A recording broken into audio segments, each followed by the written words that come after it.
think about yourself. That's the philosophy behind that. A leader must give up to go up.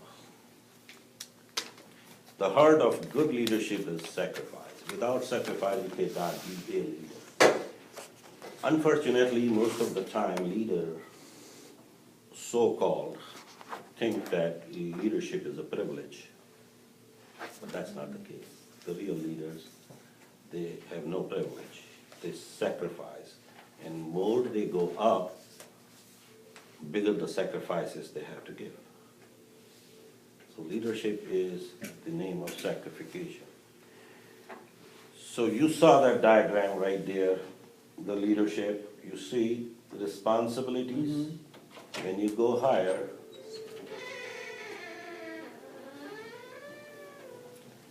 responsibilities gets more and more and more.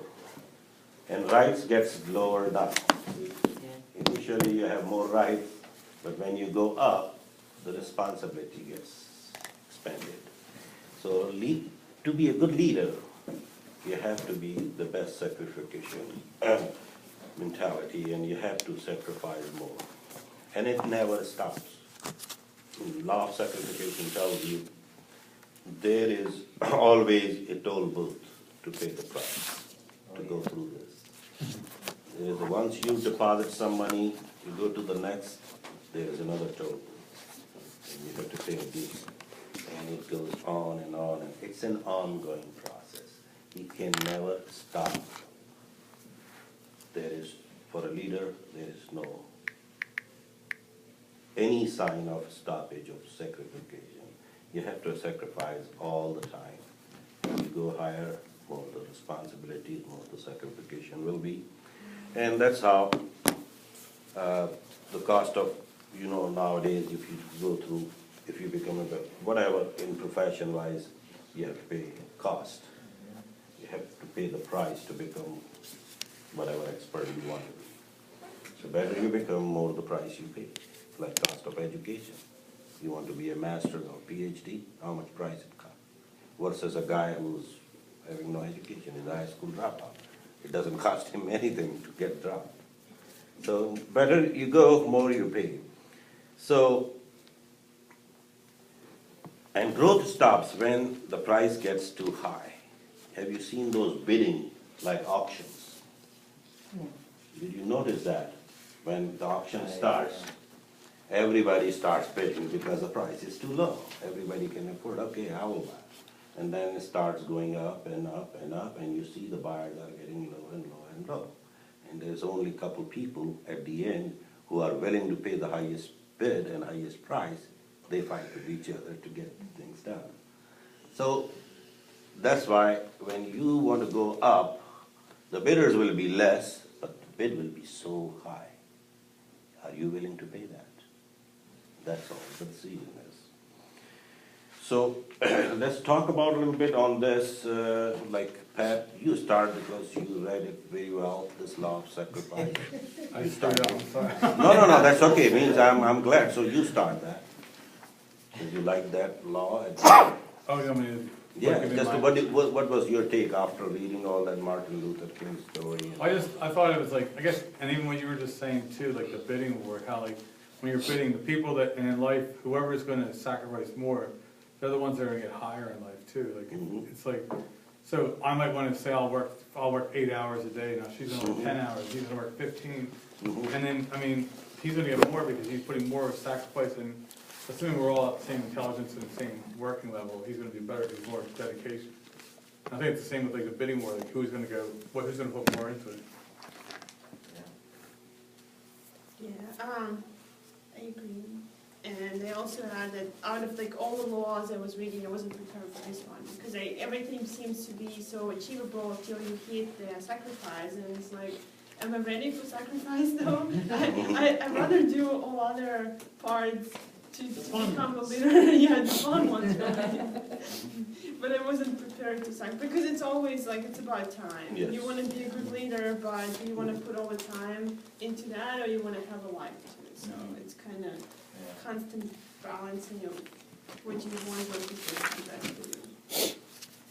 Yeah, I agree. I mean, the toughest thing I always battle with, because I'm in sales, is like, you know, I want to make a lot of money, and, you know, I've been successful, but then, to get to that extra level, I mean, I got like 10x. I got even 10x that if I want to get to like 200 or 300, you know, so do I really want to work the 10, 12 hours a day, work Saturdays, you know, do I want to put all that time and effort to get there? And that's what most of these people do.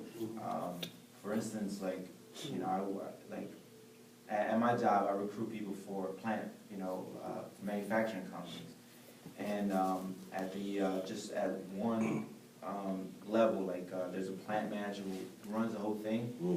The plant manager's there mostly 7 days a week, working like 8, 10-hour days, you know, 12 hour, he would know, and, you know, they're normally making the most money at the plant level, but they're sacrificing a lot of time with their family, a lot of alone time, you know. It's a lot of sacrifice, so it really is. It's tough. You want to make money, it ain't no easy way. You gotta really put the effort in, time and effort. Let me talk to you after this meeting. Yeah, right. Like Alina, I'm not a big fan of sacrifice. When I saw this, I went, what? Whoa. I'm not sure I want to sacrifice anything. And I get, what I'm left with after reading it, the example that they gave is one of the greatest men of all time.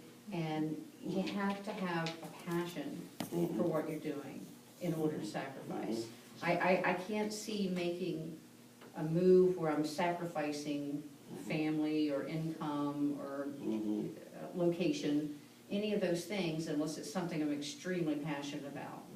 And for me, that's what it would take in order to sacrifice.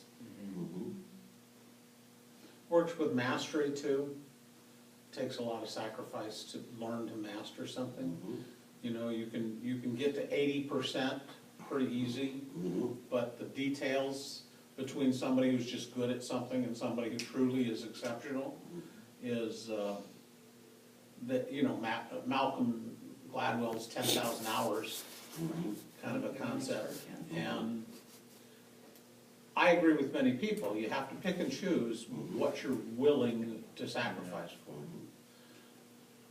I think it's interesting how there are a lot of people that got called into roles in a new organization, Trump administration, that had to give up leading large organizations that they'd worked their whole life to get to lead, that have to do things like give up a lot of their personal investments and stuff, but the country calls. And you begin to wonder, am I big enough? That if something came to me, or as was the case with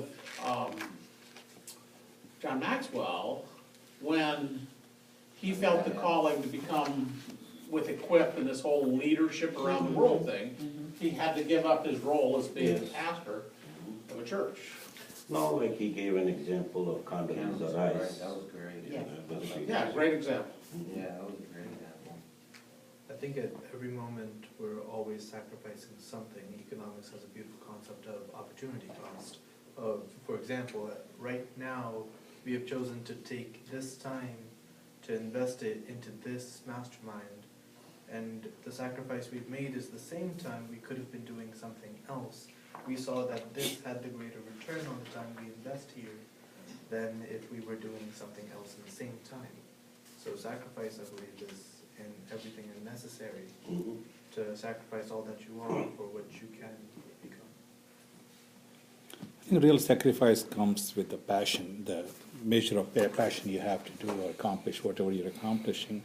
But to make it sound and make it more workable, you have to draw a line where it should not become diminishing return on that sacrifice. But like you said, it should reach to a point where you have to stop, to see the measure it is benefiting or it's going to hurt me, or all the efforts are going to be worthwhile. But sacrifice definitely required. I always think for sacrifice, what are like the top 5 things that are probably going to get most sacrificed, or sacrificed the fastest? When are they going to get sacrificed? So for me, it's like opportunity cost, taking this leadership goal versus maybe spending more time with my family or doing a hobby or also just working on a business. Something inside a business, but maybe not in such a leadership role, maybe more of a kind of like a lonely writer role or something like that. So it's kind of balancing. Probably family life for me would be a big one. Possible money and also probably just being able to write to leadership. A lot of times is dialogue based more than writing based. I can give you my example, and I have a very strong example of myself on this law of sacrifice. When I came in this country in 1994, my background was medicine. It was a long process to get my license to pursue that. I didn't have that much time. And I have 2 young kids. So I was exploring my options to do something. And I ran into the network marketing group, like you were talking earlier, Amway. And I didn't know what the network marketing was and what the Amway was. I was just approached by people, hey, you want to start your own business and this and that. And I said, oh yeah, I was looking. So anyway, well, that was my experience. But then I got into the sales because of them. That's a long story in short. You can read in my upcoming book this whole story. But I'm coming to the law of sacrifice. Then I started in car business, and everybody started laughing at me because I was not born here. I didn't have any friends, any family members who were looking for cars. And they said, are you kidding? How are you going to sell cars? And I was thinking, yeah, that's a good thing. Wow, if they can do it, I can do it. Kind of. I'm going to do whatever it takes. So I didn't sacrifice my family to all of those things, but I did sacrifice a lot of things, like I didn't have money. What else you can do? Nothing. You're broke, you're sitting at home, fighting with your kids and wives and all that. When you're frustrated, what are you going to do? So it's better to get out of the house. Go earn something. And everybody used to go 5 days a week at work and, car business. And I was in a Lincoln Mercury dealership. Think about that. How many people buy Lincolns and Mercuries, correct? Think about that. But within 3 months, I became the #1 guy there. And what I did is, today I'm telling the secret to all of you, but it's going to be in my book. But you are my inner circle. I started going every Sunday. Sunday all the dealerships are closed. And you know how many window shoppers, they go there and look for the used cars and these cars in the lot, not to be bothered by the sales guy. I used to go in my short or in my jeans, and as a smoker, I used to watch that this couple walk 5 times around this car. It means that's the car they want. And then I used to walk there, hey, how you doing, guys? Hey, I don't want to bother you. It's a nice car, but I'm just waiting for one of my buddy. I just want to give you my card. If you like it, please call me. I work here. And I used to spread 20 to 25 cards every Sunday in 3 hours. Right? Now, the whole problem with me was, there was a guy, his name was, I can tell you, Alex Soifel, who was the #1 sales guy there for a long time. And they used to treat him like God. He used to sell 16 cars a month, but he was #1 guy. He has his own parking spot right at the door. He has the best demo in those days. Right, yeah, every 4 months he used to get the best demo, like a Mercury or Lincoln or all that. And here I am, people, they know that he doesn't know anybody. Second month, people are walking in entire week. We want to see 5. Those 25 cars, you get at least 6, 7 people out of that. Because those guys were browsing on those cars, okay? So now out of 6, 7, you got 3, 4 cars sold, all right? So 4 weeks, 16, I got him, all right? Then I thought that who buys Lincoln? Who buys Lincoln? All old people. What time they get up? Early, 5. Because they go to bed at 6:30. Right. So if they need a service, they are the first people, 7:30, they want a free coffee, and newspaper to read so they can get their car fixed early morning.